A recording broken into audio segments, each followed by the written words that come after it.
I am 33, female. My husband is 40, male. We have been married for 14 years.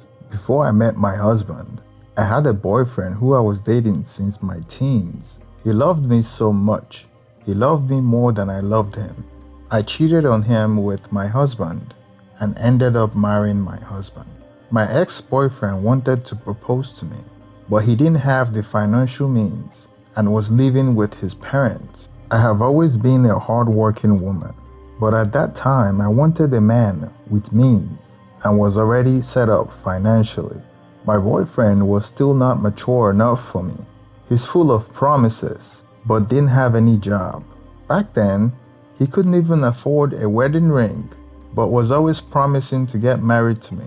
I was more practical and want someone that was already established. After I cheated on my ex-boyfriend, I intentionally exposed it so he would know and leave me. He resented me and my future husband for that, and he had several public clashes with my husband. I knew my ex-boyfriend loved me, but I was too selfish back then to even notice how much I hurt him.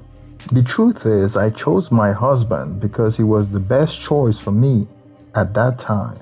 He had the resources and had the means to provide for my future family. After we got married, we struggled a little bit before we started having children.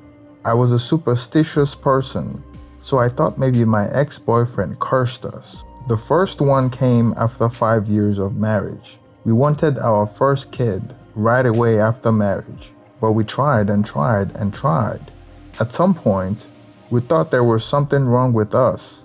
We visited hospitals. We went for prayers. We drank the undrinkable and did everything just to have kids. It never happened for us until 5 years later when I got pregnant. It was the happiest day of our lives. The pregnancy aside, our fears of not having a child was assuaged. We felt whole again. We felt capable. We felt like a family who has it all and can have it all. Our second child didn't waste time coming. It came when we were not even thinking of having a second child.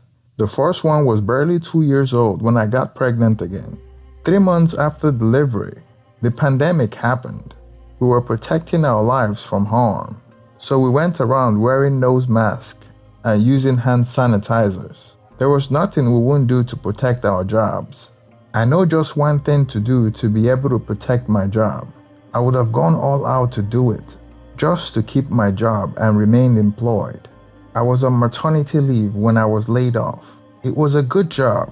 It didn't pay much, but it paid well enough to live a comfortable life, me and my husband.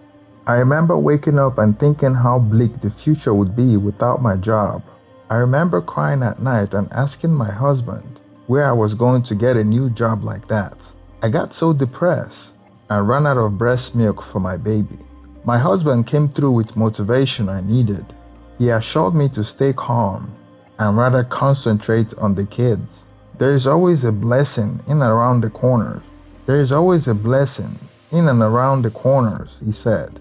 Let's look for the blessing in this situation so we don't become ungrateful to God. I searched far and low.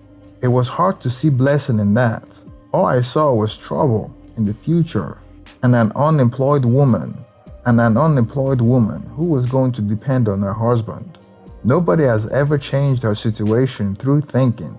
So at some point, I stopped thinking and instead concentrate on raising our kids. Some people had jobs, but don't have children.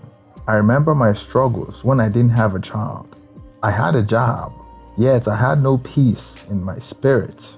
The blessing is these kids. I will have time to be with them, raise them the way I want. When the time is right, I will get a new job. My husband proved capable. He provided for us and assured that we lacked nothing. The good thing is, he didn't wait for me to ask before he provided. Sometimes, he did things that made me ask myself, is this man in my head? I would be thinking of fixing my hair. The only reason I would delay is because of money. Just when I'm thinking about how and when, he would walk up to me and say, "Here, I don't know what you would do with it. Maybe you can get a new hair or something." To have a man think that way of you, and provide for your needs, make you feel all good things in your body. You will want to leave him, so you will marry him again and start the love afresh. My second child was a year and a half old, but I still don't have a job. I had sent a couple of resumes around, but none had yielded any result. I told him, I have some savings. I want to use it to start something that will earn me a little. When someday I get a job, I can stop it and enter the corporate world again. He answered, you don't have to worry so much. Keep sending resumes. Keep your money. Look at the situation in the world. It's not easy to start a business now. If you don't take care, you will lose your money. I didn't listen. I wanted to start something. One day I was searching online trying to find out things that I could do to keep myself busy. I came across a website that supplies personal sanitary equipment, wholesale. And what do you know? The name of my ex-boyfriend was listed as the manager of the company. It's been 10 years since I cheated on him and dumped him, and I haven't looked back. I heard he had started a family, but I didn't pay attention. The way he reacted when I left him was embarrassing and left a bad taste in my mouth. But I was curious now that I found out that he was running a medium-sized company that distributes personal protective equipment, among other things. I looked him up on Facebook and went to his profile. He was now a father of 2. There were no women in the picture, and his relationship status was not available. So I didn't know if he was married at the time, but I assumed he was. He looked very professional and proper, unlike how he used to look when we dated. I felt the need to message him. I expected him to respond when I sent him a message, but it took 2 days for him to respond. He didn't bring up the circumstances in which we separated, and I was glad he didn't, which made me assume he was over it. I informed him about my desire to be a distributor for personal sanitary equipment, and he told me to visit his office so we would have a meeting. When I came to his office, his secretary told me to wait in the lobby because he was having a meeting before me. About 15 minutes after my meeting was scheduled to start, he came out of his office and invited me in. He apologized for making me wait, and I told him that it was my pleasure. I stepped into his office and was surprised at how large and furnished it was. It was almost the size of my living room. It was clear that he has made it. Pictures on his wall boast of his achievements. I mentioned that I didn't know he went to the university or got an MBA. He said that I gave him the wake-up call, and it was all thanks to me. He said that he has been having meetings all morning and wanted to go to lunch, so he invited me to lunch. We drove in his car to a restaurant not far from his work. On our way to the restaurant, I asked him about his wife, and he told me that he separated from his wife because she felt like he was working too hard. I responded to him that when we were together, I couldn't get him to work, but now women are leaving him because he wouldn't stop working. He laughed at the irony. He corrected me by saying that she didn't leave him. He left her. It seemed awkward to me the way he tried to draw attention to the fact that he left her and not the other way around. I would soon find out later why he felt the need to correct that error. I was surprised that he wasn't mad or upset at me. I kept waiting for him to show anger and frustration because of the way our relationship ended, but it seems like he was completely over it and had moved on. During our lunch, he didn't ask me about my private life or about my husband. It was all business. He discussed about logistic and distribution of items. I found out that the sanitary supply was just a fraction of his business, and he never deals with private distributors like me, but he would make an exception for my sake. I was intimidated by him. Even his word choice was more sophisticated. At the end of the meeting, I find myself saying yes, sir, to everything he said. At the end of the meeting, he advises me on what I was supposed to do and explained to me the ropes of how to be successful. When I got home that day, I didn't tell my husband that I had a meeting with my ex-boyfriend because I know how much he hated my ex. I know how much they fought for me in public places. My ex-boyfriend appeared to be over it. However, I don't think my husband was. Moreover, if I had told my husband about the meeting with my ex-boyfriend, he would have been upset with me and prevented me from doing it. When I went to bed that night, I couldn't help but wonder what would have happened if I never left him. What kind of life would I have lived? I would have been the wife of a wealthy man, but I later shut down the idea because separating from him gave him the motivation to be a better man, to be a rich man. I received the shipment from my ex-boyfriend's company. The following week, I reached out to my former company procurement unit. I told them, I can supply your COVID equipment. Kindly do me this favor. I'm still at home, and this is the least you can do to help me. They accepted my offer, so I started selling to them. They will put in a request, and I will procure the item for them. I spoke to a few other companies. 2 of them accepted my offer, so I was supplying them. At first, the money was good, but as the pandemic protocol observation went down, it also affected sales. But I was okay. It was better than nothing at all. I would text my ex-boyfriend time to time, and he would respond, but not all the time. I felt either he was too busy or playing hard to get. I felt the need to be close to him and build some sort of relationship with him. One day I was able to get him to take me out for lunch again. During lunch, he told me to come over with my kids during the weekend so I could babysit for him. I was excited about seeing his house. I lied to my husband where I was going. That Saturday afternoon, I went to his house. He had 2 small kids. The youngest was 3 years old. It was his turn to look after the kids, but he told me that his babysitter was off that day, and he was meeting with someone. Come to find out, the person he was meeting up with was another woman. He had a date with a woman, and he wanted someone to babysit his 2 kids. It was then that I realized he wasn't seeing me as a potential sexual interest. He brought the woman home after their date. She looked like she was in her early 20s, and he introduced me as an old friend, while I was downstairs like a grandma watching TV with his kids and mine. I felt humiliated. I felt kind of slighted, like he was being childish. I caught myself several times thinking that I should be that woman, or that he brought me here to humiliate me for what I did to him.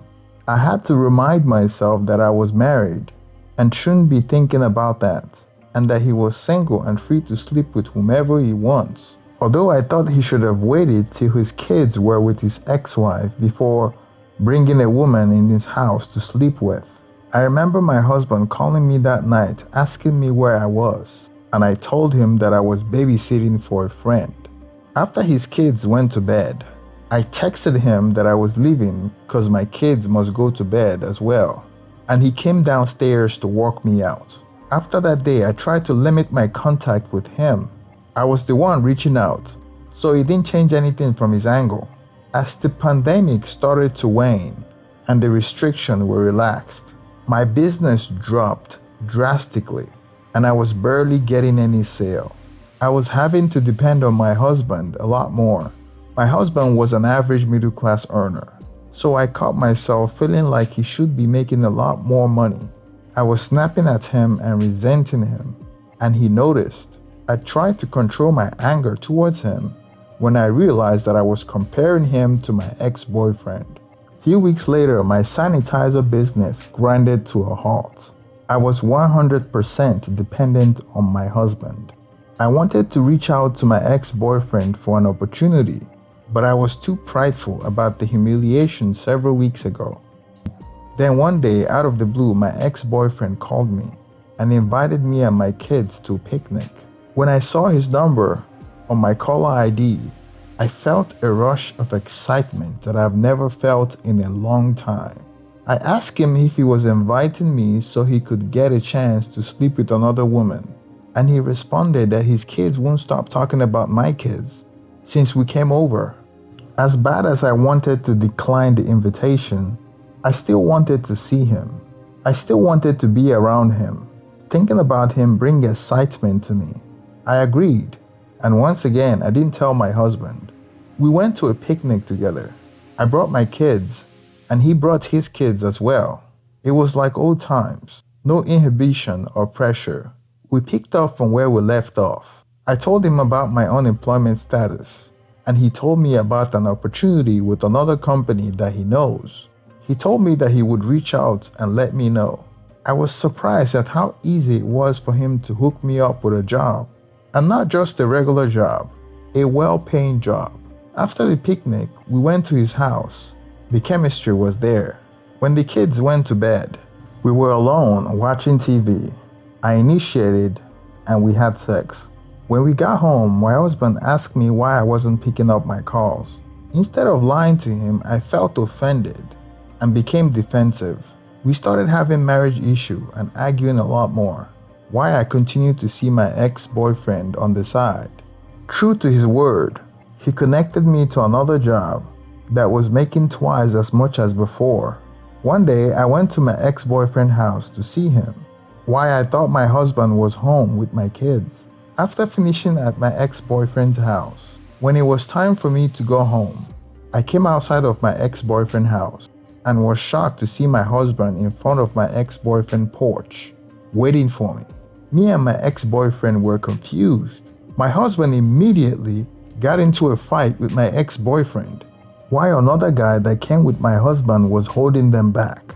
I would later find out that the guy was a private investigator, and he has been following me because my husband became suspicious of my behavior.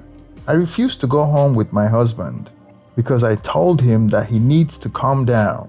I went back into my ex-boyfriend's house while my husband waited outside. My ex-boyfriend wanted to call the police, but I told him not to because if he brings in the police, it would escalate into something worse.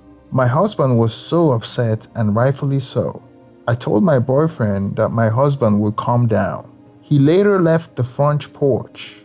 He left a message on my phone that he already threw my stuff out the house. I was more ashamed because he told my family as well, and they were calling me. I went home with two of my friends for protection because I was afraid of being alone with my husband. He also told some people at my church, and I couldn't even go to church anymore. The following day, I took my kids to stay with my parents. A week after not hearing from my ex-boyfriend, I called him, but he wasn't picking up my calls. I felt alone and lost. And to make matters worse, my husband is going through with the divorce and refusing any apology or reconciliation. To go from a stressful pandemic to losing my husband is very tough for me and my children. The only benefit out of this, if you can call it that, is that I now have a well-paying, stable job, thanks to my ex-boyfriend.